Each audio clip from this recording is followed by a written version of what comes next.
Assalamualaikum everyone, welcome back to my YouTube channel Unani Connect. Myself Syeda Sama Moini. So in our next topic we are going to talk about इस्तफराक. इस्तफराक क्या होता है उसके बारे में बात करेंगे, उसके अहकाम यानी उसके हुक्म क्या क्या हैं, उसके उसूल व शराइत कौन कौन से हैं, अगराज व मकासिद यानी एम्स एंड ऑब्जेक्टिव्स. इसके अलावा हम और क्या देखेंगे, IBT का जो पोर्शन है उसमें दे रखा है शराइत और अगराज व मकासिद के साथ साथ तफसील भी देखेंगे कि कौन कौन सी तरह का टाइप्स ऑफ इस्तफराक जो होता है उसे हम एम्पलीफाई करके देखेंगे. So let's start the video. So इस्तफराक क्या होता है? इस्तफराक का मतलब होता है बदन के अंदर जो ऐसे मवाद हैं, जो ऐसे फुजलात हैं जिनका बदन में रहना नुकसानदेह हो सकता है, उन्हें किसी भी तरीके से बदन से बाहर निकालने की कोशिश करना इस्तफराक कहलाता है. ठीक है, तो इसका हम लिखते हैं मुज़िर मवाद को जिस्म से निकालना. ठीक है, क्या कहलाता है? इस्तफराक कहलाता है. ठीक है, अब इस्तफराक की किस्मों के बारे में बात करते हैं. इस्तफराक की किस्में कितनी तरह की होती हैं? ठीक है,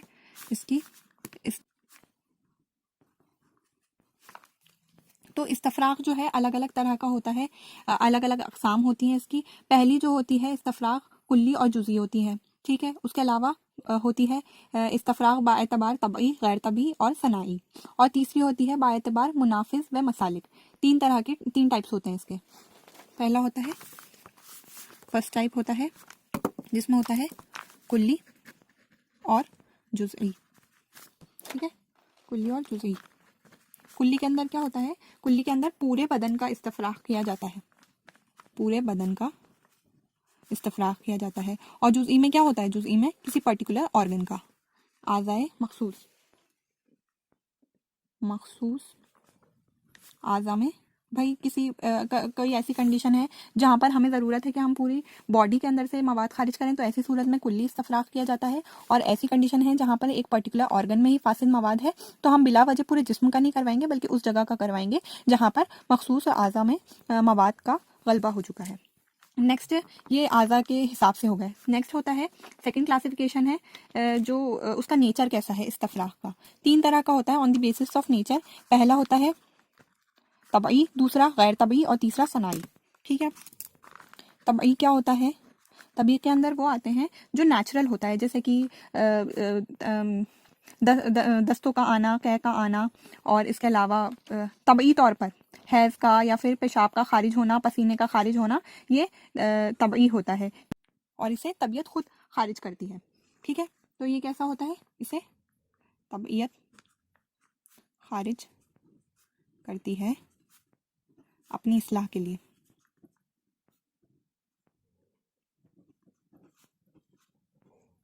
नेक्स्ट इज गैर तबई. गैर तबई क्या होता है?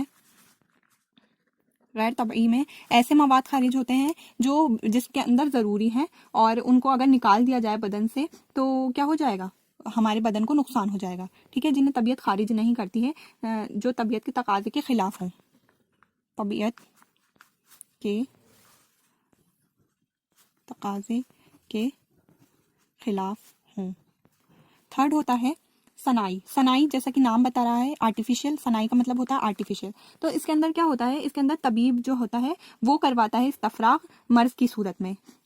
ऐसा तब होता है जब तबीयत इस काबिल नहीं होती है कि खुद इस्तफराक करे, तो हम क्या करते हैं, तब हमारे जो हम तबीब हैं तो क्या करते हैं, हम इस्तफराक कराते हैं. तो तबीब की मदद से होता है, इसलिए हमारी तबीयत खुद नहीं कर रही है, तो इसलिए आर्टिफिशियल हो गया. ठीक है, नेक्स्ट जो होता है वो राउट्स के बेसिस पर होता है कि कौन से राउट्स हम इस्तेमाल करते हैं इस्तफराक के लिए. तो इसकी कई किस्में होती हैं, तो मैं बताती हूँ इसके बारे में. ये है इसमें इसहाल के ज़रिए, कै के ज़रिए, तारीख के ज़रिए, कै यानी उल्टी लाना, तारीख यानी स्वेटिंग के ज़रिए. ठीक है, इदरार का मतलब डायूरेसिस. ठीक है, तनफ्फुस के ज़रिए मतलब मुंह के ज़रिए निकालते हैं जो बलगम वगैरह जो होता है उसमें. फसद तो हम सब जानते हैं, वेनिसेक्शन, खून को निकालते हैं.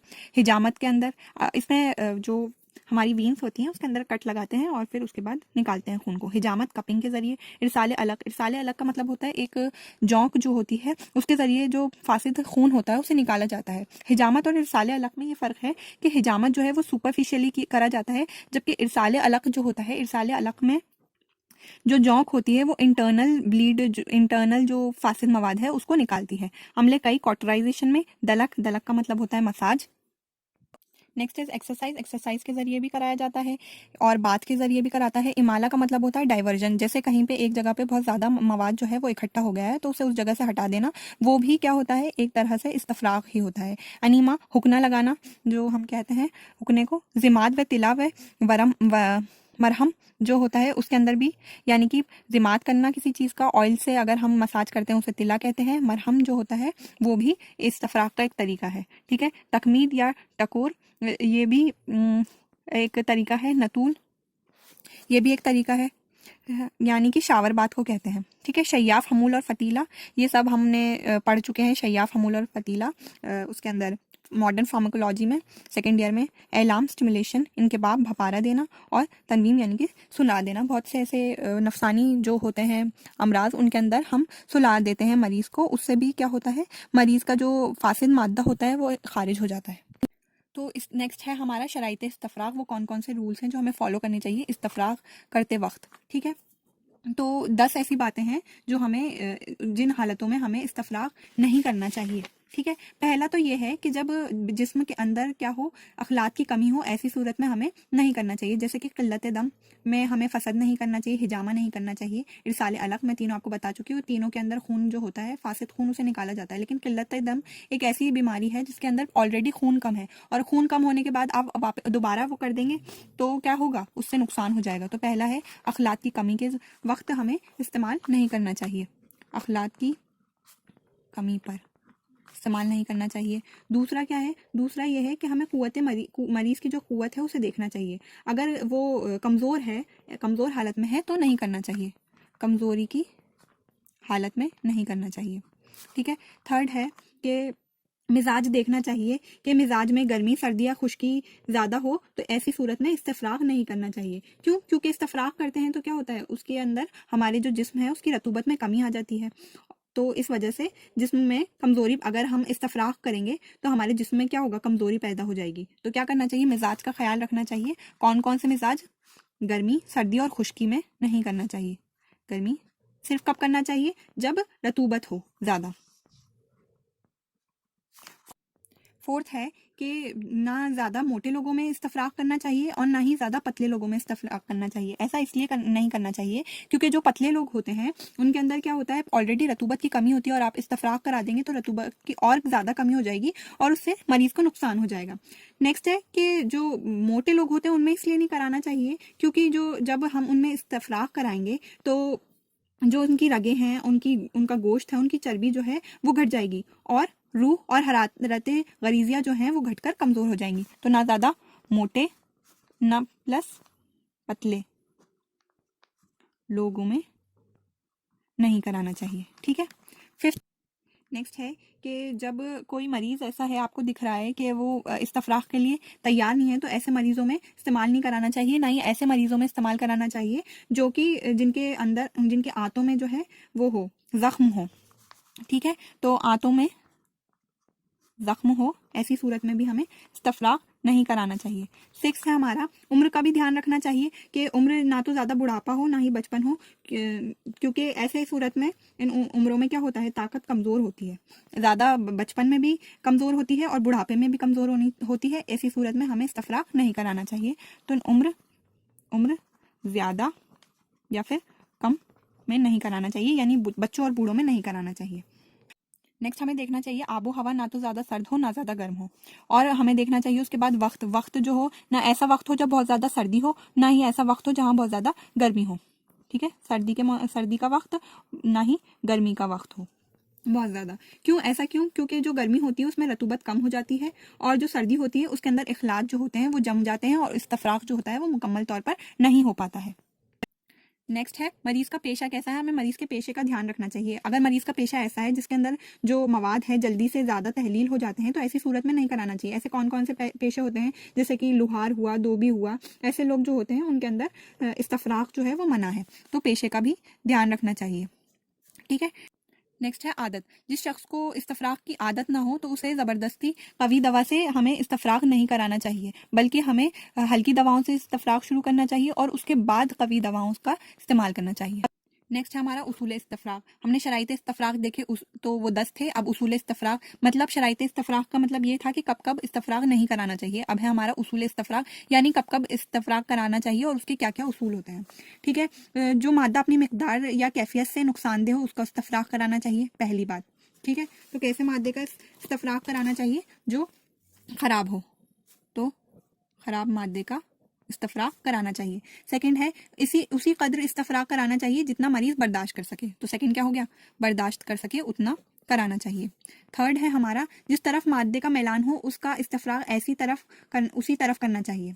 ठीक है, जहां पर मादा है उसका जहां पर मैलान है उसी तरफ करना चाहिए। जैसे कि अगर मान लीजिए मरीज को मतली हो तो कैसे इस्तफराग कराना चाहिए, अगर पेट में मरोड़ हो तो इसहाल कराना चाहिए।